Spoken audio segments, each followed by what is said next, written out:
Hey, Drew. Petey, hey babe. It's been such a stressful day at work. Oh yeah? What's happened? We had so many investors coming into the office, just a day of back-to-back presentations. I'm so glad to be out of there. It feels like I can finally breathe again. And it's the weekend, time for some house hunting. Sure. I've got 4 viewings booked at apartments on the Upper East Side. They all have so much potential and not too expensive for the location. Mortgage shouldn't be a problem with a new promotion coming up.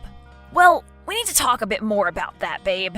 What's there to talk about? We both agreed that it's time we move in together, and it's a buyer's market at the moment. Let's strike while the iron's hot. Of course I want to move in with you, but apartments on the Upper East Side? Haven't you given some thought to what my family are offering?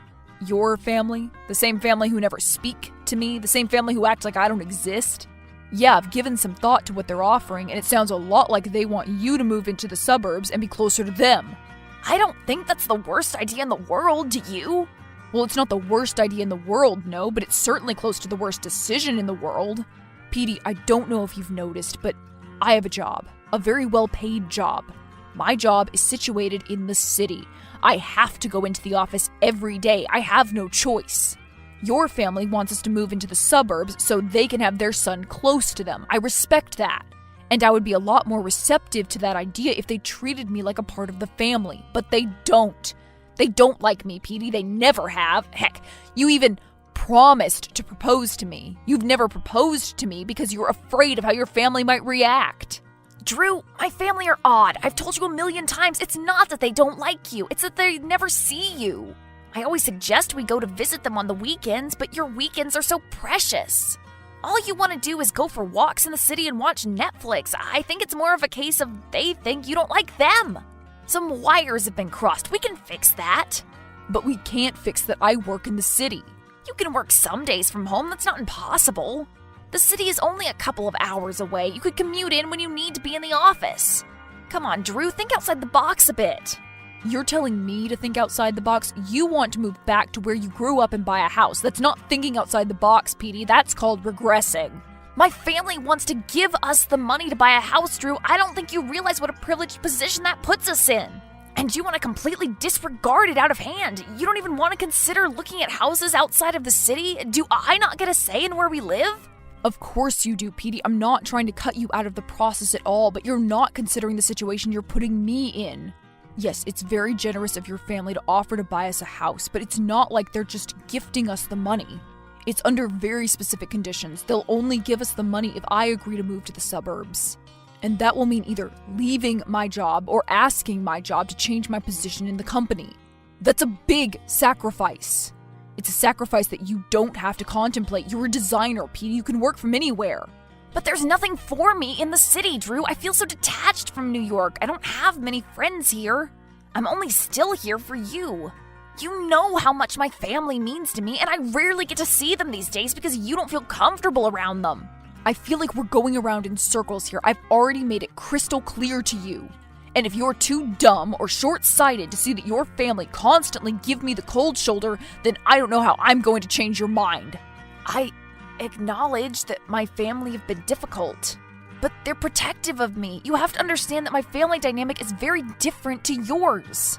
What do you mean? You moved across the country to work in New York. I'm not saying that you don't love your family, but you have more of a detached relationship with them. My family is Italian, and we come from a long-standing tradition of family over everything. Oh, I get it now. I'm an outsider. That's why your family doesn't like me. They're not that old-fashioned. You don't have to be Italian for them to accept you as my partner. But I do have to accept that we'll live within a mile's radius of them for the rest of our lives. No. I think we are going around in circles now. This is our first home, Drew. We have the chance to own a house without borrowing any money. And in a few years' time, if you want to move back to the city, then we can. I'm just asking you to consider their offer. Okay, I'll consider it, but I'm only considering it, Petey. I still want to look around those apartments on the weekend, and I want you to not sulk when we do it. Promise me that. Okay, I promise.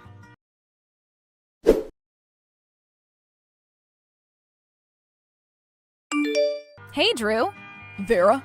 That's me, your boyfriend's sister. Surprised to hear from me? A little bit, sure, but a nice surprise. It's a nice surprise for me, too. What do you mean? Well, we're going to be neighbors soon, so I thought I'd be the first to welcome you to the neighborhood. Welcome me to the neighborhood? Yeah, it takes some getting used to at first. The suburbs are a fair deal quieter than city life, but I love it. I've never been one for the hustle and bustle of city life anyway. Everyone in the neighborhood is so excited that you and Petey are moving here. Vera, Petey and we haven't exactly agreed to move to the suburbs.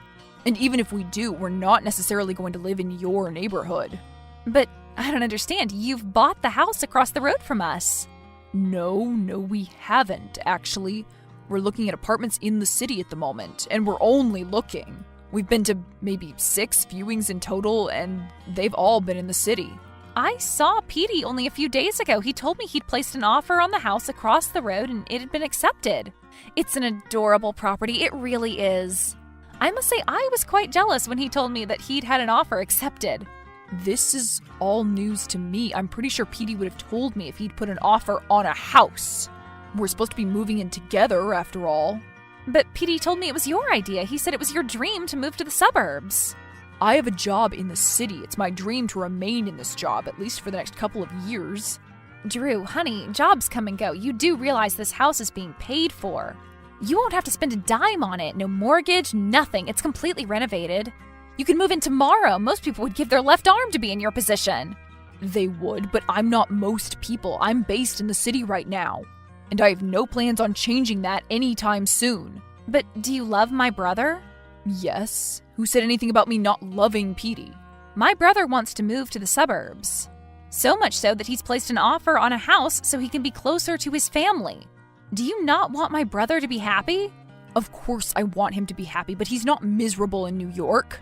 Drew, with all due respect, wake up. Of course he's unhappy in New York. Do you really think he would have gone to the lengths of buying a house in the suburbs if he loved life in the city? Of course not.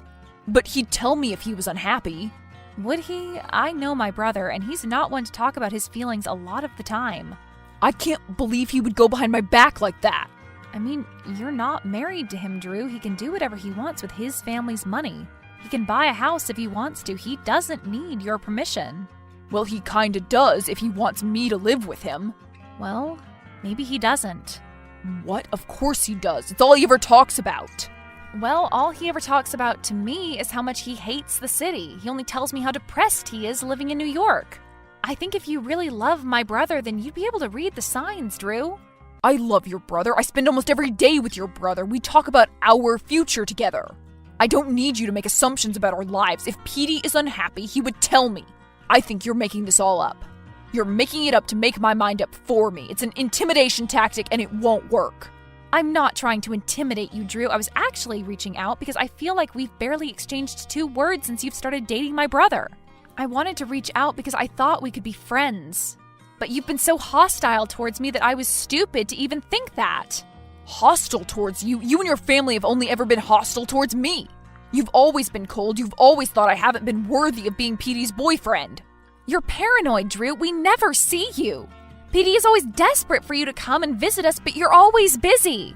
And I've literally just reached out to you in the nicest possible way, but anyway, I don't want to fall out with you. I think you need to talk things over with Petey. I think I do too.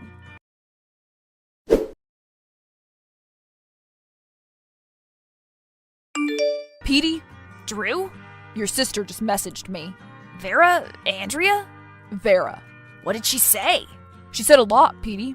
She said an awful lot. Which was? She welcomed me to the neighborhood. She said you'd put down an offer on a house across the road from hers. Is this true? She jumped the gun a bit. What do you mean she's jumped the gun? I mean, it was supposed to be a surprise. A surprise? Yeah, you can say that again. It sure was a surprise and not a very nice one. What do you mean? What do you think I mean? We were looking at apartments in the city, Petey. Didn't I make myself clear? I don't want to move to the suburbs. I have a job in the city and I want to stay in the city. Come on, Drew. We were getting bought a house. I was getting bought a house. And the conditions were that the house had to be in the suburbs. It was a non-negotiable stipulation. For you. You didn't even include me in the decision. You just went ahead and put in an offer without even consulting with me. I just thought there was no way of persuading you. I thought the best way of persuading you was buying the house and showing you myself. That is definitely not the best way of persuading me. You should have included me, Petey. Were you including me? Were you even thinking about what I wanted? No!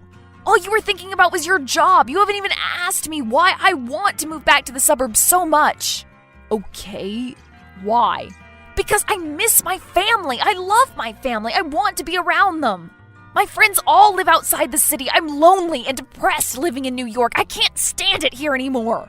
You haven't seemed miserable to me. It's because you're so wrapped up in your job and your own life that you haven't stopped to ask me. Do you really think moving closer to your family is going to solve all your problems? No, Petey, because you might be happy, but I won't be. I know I'll be miserable living there. No, you don't. How can you know that if you haven't tried it? You just think you will be. There's a big difference. I know I'm miserable in the city because I'm living in the city and I know I'm miserable. But it's not like you've even tried to be happy here. You don't leave your apartment. How did we meet, Drew? At a bar? Exactly. I do leave my apartment. It's just that I feel like I have no connection to this place. I don't feel like it's home. And a new apartment isn't going to change that. So what you're saying is nothing will change your opinion about New York? That's right. Not even me? If you're miserable in New York, that means you're miserable with me. That's not what I'm saying. Haven't you been listening to me? I want you to move to the suburbs with me. But I'm not going to do that, Petey, so I guess you're going to have to make a decision. Either it's the city and me, or it's the suburbs and your family. I'm not going to force your hand. I'm pretty sure you've made up your mind already. I can't believe you're making me choose between you and my family. I can't believe you're making me choose between your family and my job. I guess we're not ever going to meet in the middle with this. How can we meet in the middle, Petey? We made a decision that we want to move in together, and now we're on the brink of breaking up. How could it get to this point? You should have told me how you were feeling before we started looking at apartments. I guess I was scared. Scared of what? Scared of this. I was scared of losing you. I thought I could convince you. I really did, but now I know. Know what? That your job means more to you than me. And your family means more to you than me. A job isn't the same as a family. Is it not?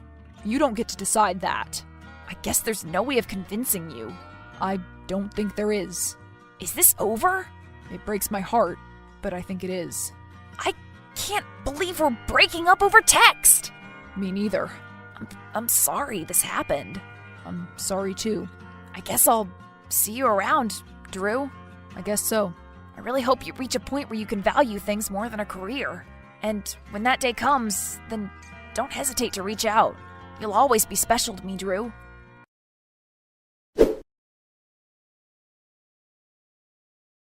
My breakup with Petey was hard to take. I felt terrible that I hadn't noticed how miserable he had been living in the city. We reconnected a couple of months later, and we're now in a long-distance relationship. He lives in the suburbs, and I live in the city. I visit him every other week and have grown really fond of his family. Maybe, in a few years, I'll think about moving in with him, but I need to take life at my own pace. For now.